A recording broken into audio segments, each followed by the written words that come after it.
Welcome back to Breaking Story News. I'm Tag Hasselstack. First up, Winter Storm Landon swept through the Midwest and southern United States this weekend after leaving the New York tri-state area fully day after tomorrowed. Really? Is that what they're calling it? Apparently. Yeah, I heard somebody at the Weather Channel named it after a guy that keeps taking his parking spot. But it's a catastrophe. You know, I think it was Voltaire who said that one man's catastrophe is another man's Landon. No, he didn't. Wait. You're saying any channel can name a storm whatever it wants? Well, I don't think it was any channel. Okay, guys, can we roll it back and fade in one more time? I'm just going to make a couple of notes. Welcome back to Breaking Story News. I'm Tag Hasselstack. First up, Winter Storm Jigsaw turned much of the Midwest and southern United States into a frozen death trap this weekend. It was just the latest episode in a season of weather so extreme, meteorologists were forced to coin new terms, such as bomb cyclone and atmospheric river, just to keep up. Thankfully, with advanced climate modeling, we're now able to predict what kind of new extreme weather events due to climate change we can expect to see in the near future, including snuffquakes, evil clownicanes, and the deadly tarantulanche. Pretty wild stuff. Sounds like sweater weather to me, Tag. What in the good goddamn is a tarantulanche? Hard to say, but apparently these new projections of nightmospheric phenomena aren't just taking the East Coast by storm. The apocalypse fantasy betting community has seen a dramatic upsurge. Here with the over-under on the fall of man is BSN fantasy sports correspondent Donnie Doubledown. Thanks, Tag. Donnie Doubledown here. And I gotta tell you, these latest projections have turned extinction eventertainment upside down.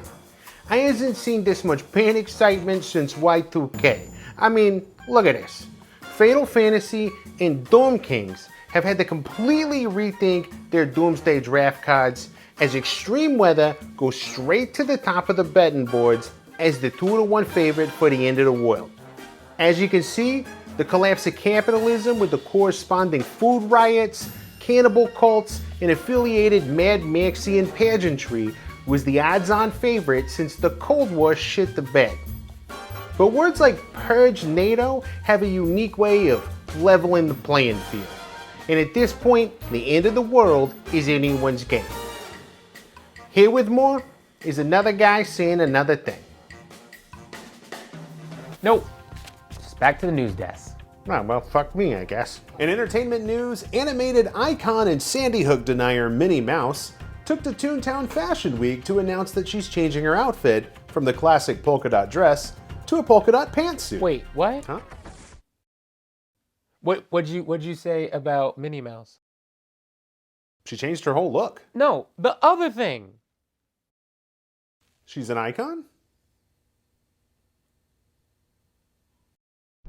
Fashion designer and plastic surgeon dry erase board Donatella Versace had this to say. Formal yet insane. Executive batshit crazy. Like when Ronald McDonald OD'd and shit out at the Met Gala.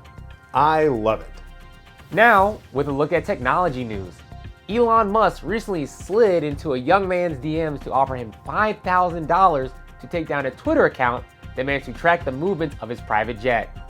Unsurprisingly, the young man declined to accept the same amount of money Elon Musk had made every single second of 2021 in exchange for the one thing that made him famous.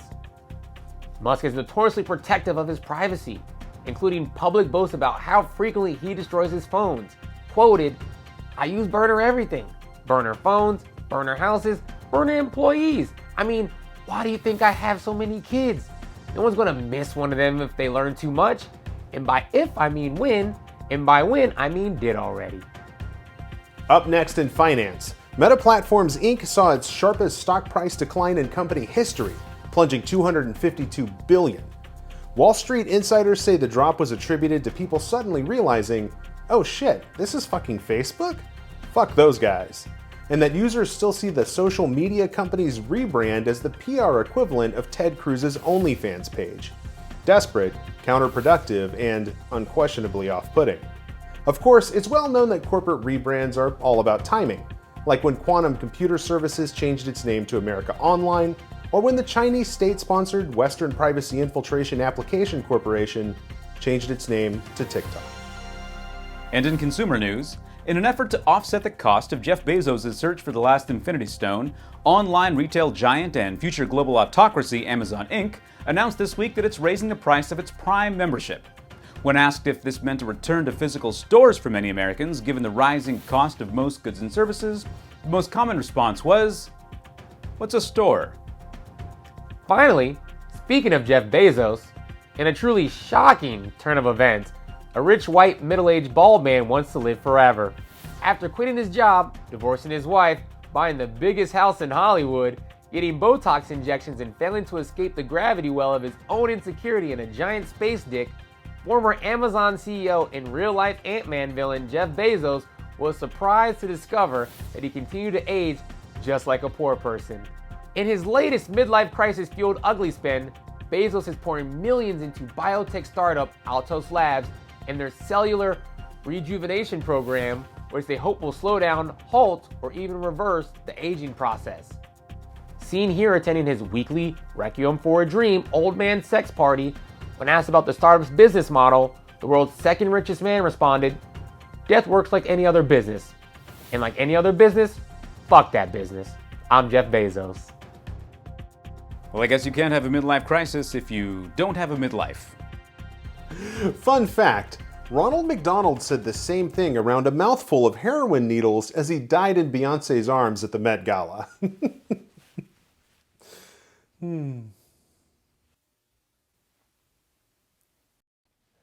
God damn.